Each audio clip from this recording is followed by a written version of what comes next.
For today's team preview, we'll discuss the Fremantle Dockers. So Fremantle have a very exciting list.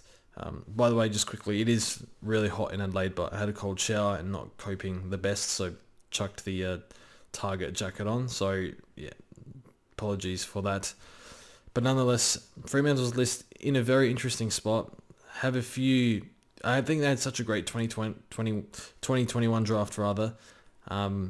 But they also have a few older guys on the list, and I just feel like a lot of their really good players are quite young, and they'd probably want to get them to, 50 to 100 games, so especially this year's draft crop. So I think I like Fremantle's prospects, but I think they're a few years away from a premiership, to be honest. Not sure what's happening in the forward line. Again, they drafted a few key forwards recently, so they need to get those guys to develop as well. I think they'll finish just outside the 8 this year. We'll start off with discussing the Fwd Premiums, and I have two names here. I have Luke Ryan and Hayden Young. So Luke Ryan is not a starting pick for me.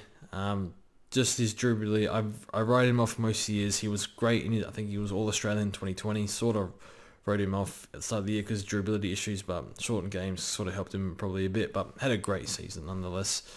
So yeah, probably overlooked him there, but nowadays, great interceptor, takes the kickouts.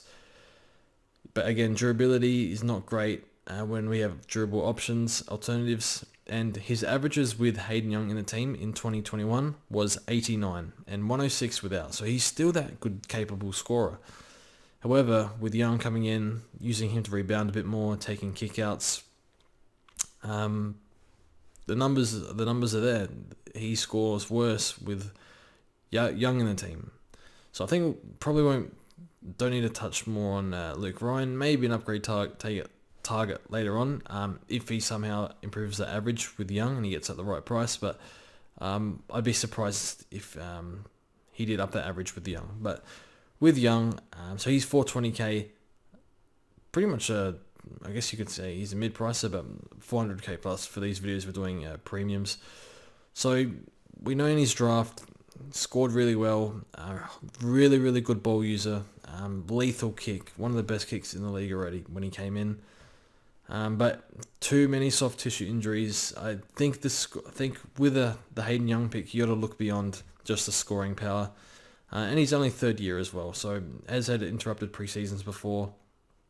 Soft tissue history is just not good enough. So putting a line through Hayden Young, but if he scores well early and people want to jump on, I wouldn't do it just because of his durability. But very exciting play for them, huge talent. Said that he could go in the midfield after in the year review in 2021, but I haven't heard anything on it this pre-season. So potential to go in the midfield there, but I don't think it's a good idea at this point given his injuries and just way too good at half-back. But maybe later down the track that midfield time will come, but as we know now, he's half-back, and I've spoken enough on Young. So we'll move to the midfield premiums, and I have 4 player names here, 3 rather, Andy B, Fife and Sarong. So we'll start off with Andrew Brayshaw. So 117 average post-buy. So I was really impressed with Brayshaw this year. Watching him in the Amy Community Series and his trial games, I just saw a player that played with such great intensity, ran out the games really well. Just really impressed with him, with just racking up the pill inside and outside. Very good player, Andy B.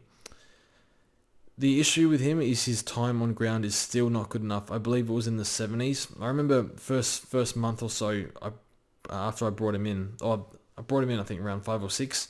His time on ground was in the 80s, and that was the key for me, one of the keys for me to bring him in. After that, it dropped back to in the 70s, and it's just the risk you take when you only have a small sample size. But again, is his time on ground going to be in the 70s still? A little frustrating. And that would cap his ceiling, being able to, challenge these guys for a top 8 mid spot. So for me, plus he had a minor calf issue, so only a 1 week, very minor thing. But the other guys, the other top dogs don't really have this. So Brayshaw's a pass for me as a starting pick. 580k, a little expensive when you can just pay an extra 40 40 or 50k for Tom Mitchell or Sam Walsh. I think that's a much safer bet. But if you want to pick him, that's fine. I do rate him very highly, and I think he looks like someone that can go 120 plus at some stage in his career. And in his 4th year, trajecting very well. But no, it's a starting pick for me, but yeah, not. Still, we'll give him a watch in the preseason. And Nat Fyfe, this is easy no. Not only durability, but had a few complications with surgery in 2021. So yeah, missed the end of the year, and I think probably have a limited preseason. So is he going to be a forward? So maybe one we can discuss in 2023. That's weird saying that, now it's 2022, but as a forward potentially, but no for me. And then Caleb Sarong, 450k. So I've seen a few people like the Sarong pick. I don't know, 450k. He had the most CBAs for the club already in his 2nd year. 3rd year, it's tough to break out in your 3rd year. You generally see 5th, 6th, that sort of range when people break out, players break out. Some do it a bit earlier, but generally, like we saw Parrish this year, Steele later, Took. These guys all sort of broke out a bit later. McRae very early, Bond very early, but it's just very, very hard to pick.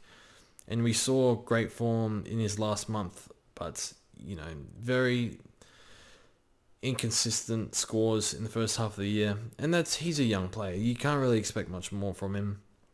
But he works really hard, spent this off-season getting fitter and stronger. I believe those were his goals. So, and he does so I think the Brayshaw family in WA do 100 times 100 meter sprint, or 100 meter runs or sprints, I don't know. So that's pretty massive, and they do that on Christmas Day, and Sarong was one of the players who joined them for that session. So, man, that would be pretty grueling. So impressive that he got through that. But yeah, seems very driven, wants to be really good, great player. 450k, like you probably want 110 minimum from that, and I don't know he's going to do that. And even then, in the back half of the year, it might hurt you because everyone else might have, I don't know, Neil or Bont as their M8. Who knows where they end up, but, not sure he's a top 8 mid, so it seems incredibly unlikely. But huge talent, just a matter of when, not if with Sarong. So for me, he's a watch in the preseason, but I'd be very surprised if I ended up picking him. If he was at 350k, maybe. Even then, got competition from Rao and Lipinski. So that's just hypothetical. So for me, I can't see myself starting any Fremantle midfielder premiums. So in the ruck, Sean Darcy. So Sean Darcy, I think we'll do a video on Darcy because it's a lot to discuss with this pick. So fitter than he's ever been.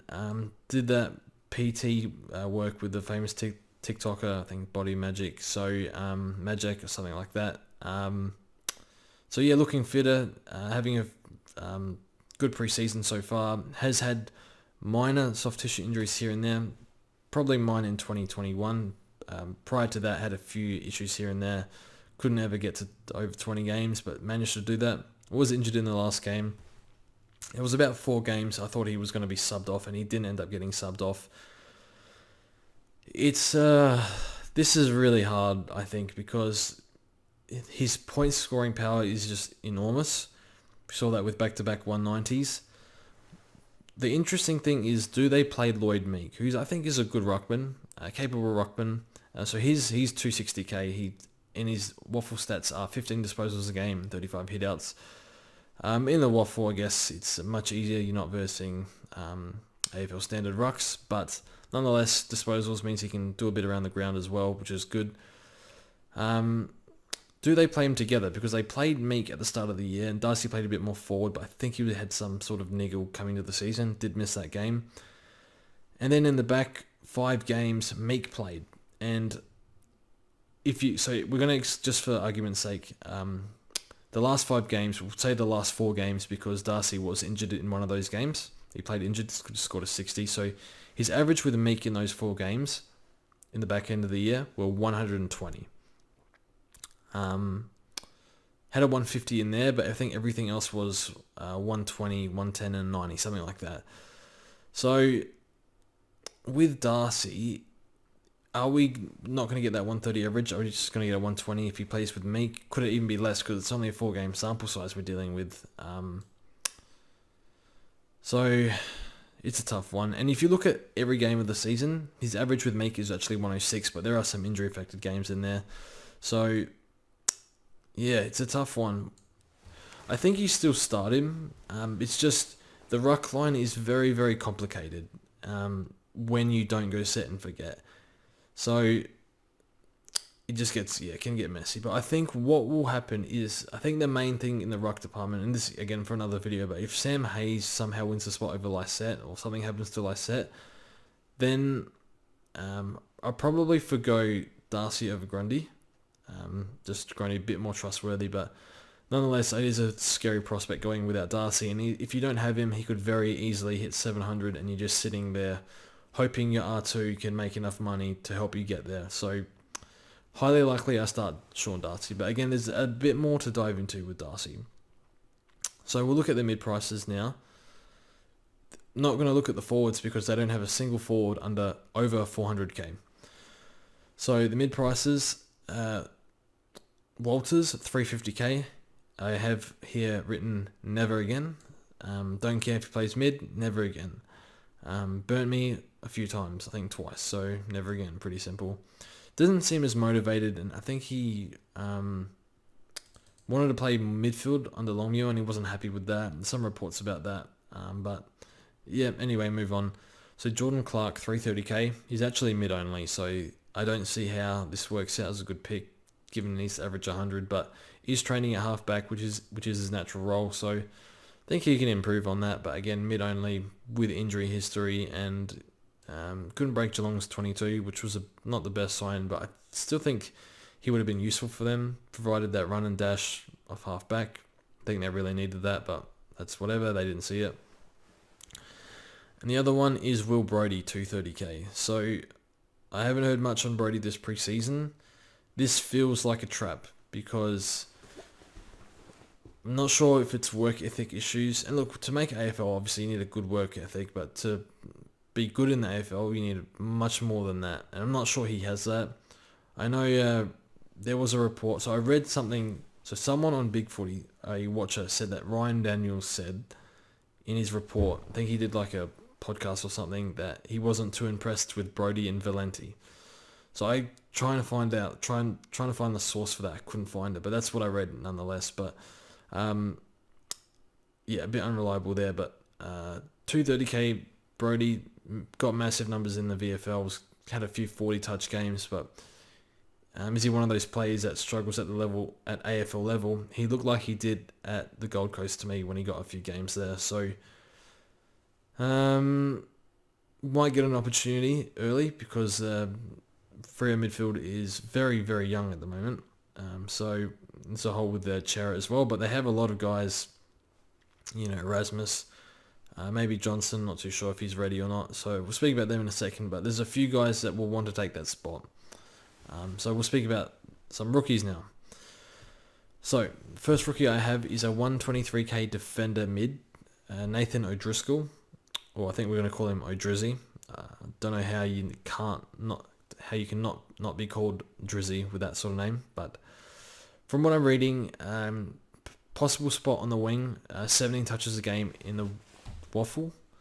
Actually says his average is 15, but when I added it up, it's 17, so I don't know what happened there, but was close to his debut late in 2021, but unfortunately was emergency a few times, and I think he said, given the corona situation, it was just hard, being emergency as well, not getting game time in the waffle, and I can't remember if Freo had a hub or not, probably, but yeah, it was just very hard to.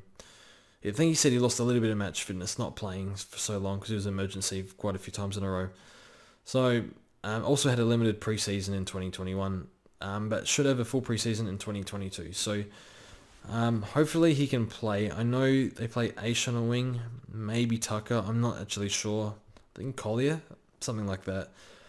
So was a reasonably high pick in the 20s, I think. So or 30s, can't remember. I think it was 29, something like that. So O'Driscoll, Year in the system, I think we really need young Drizzy to come through for us, because we need these defender rookies to come through so we can not run five Premier defenders. So fingers crossed, but from what I've read, positive signs from O'Driscoll. So next one is Erasmus, 166k in the midfield. 4 Colts games, 164 average, 16 contested possessions a game. Is really tall, well built, and yeah, strong contested game, strong aerial game. I really liked him a lot in his draft year. I think 10 should have gone a bit higher than that, to be honest, in my opinion. But he's I think he's the only draftee who's done everything. So Johnson, the other draftee, hasn't done everything just yet. But yeah, from what I'm reading, he's slightly ahead of the other players. Erasmus has had a few minor injury niggles, but yeah, it'll be tough. It's a very awkward price, 170k, when you can go up competition from Hobbs and Ward and see who actually gets named first. But I like him a lot and played a fair bit more footy than probably the Victorian boys. So keep an eye on Erasmus. Johnson, I haven't seen too much on Johnson other than I saw him doing the 100 metre 100 times, tradition with the Brayshaw family and Freo players. So he did that, which is great. That's a positive sign. So he's a midfielder, high upside midfielder. Yeah, not too sure what to expect from him, but he's a bit cheaper than Erasmus, but I think Erasmus seems a better chance for round 1 at this early stage. So one to watch, Johnson. Valenti, I mentioned before, not sure what's happening with Valenti at all. So was the SA at captain at under 18s level, and just I think he had some time off, mental health issues, something like that. Has had injuries as well, so I don't know what to make of Valenti. Haven't read many positive things on him, so wait and see, I guess. But given he's been in this system 3 years now, maybe there's some potential there if he does play, but yeah, not overly encouraging signs. The last one, Joel Weston. Either a defender or mid. I can't remember. I don't have it written here, but I think he'd be a defender. So 17 disposals a game in the waffle. Says there was a little article written on him. Says he needs to work on all aspects of his game, and he's just working really hard to get there. Just played the one game, I think. No, played a few games, 3-4 games, and was sub for one of them. So, or at least one of them. So, not really sure on Joel Weston. Probably, I think he said he's starting down back, training at down back. So, not sure there's a spot for him, to be honest. Maybe if Chapman or Young move into the midfield or something, the spot there. But I think they'd be silly to do that, to be honest, at this stage. So, not overly encouraging signs. Numbers waffle, 17 disposals, and that's okay. So, but yeah, was sub a few times. So we'll need to develop over the preseason. But yeah, one to watch. So yeah, fingers crossed. I think O'Driscoll's the main one. Fingers crossed we get him. But that's the video for the Freo. And next is the Geelong Cats. So that should be good. So thanks for watching, and we'll see you guys next time.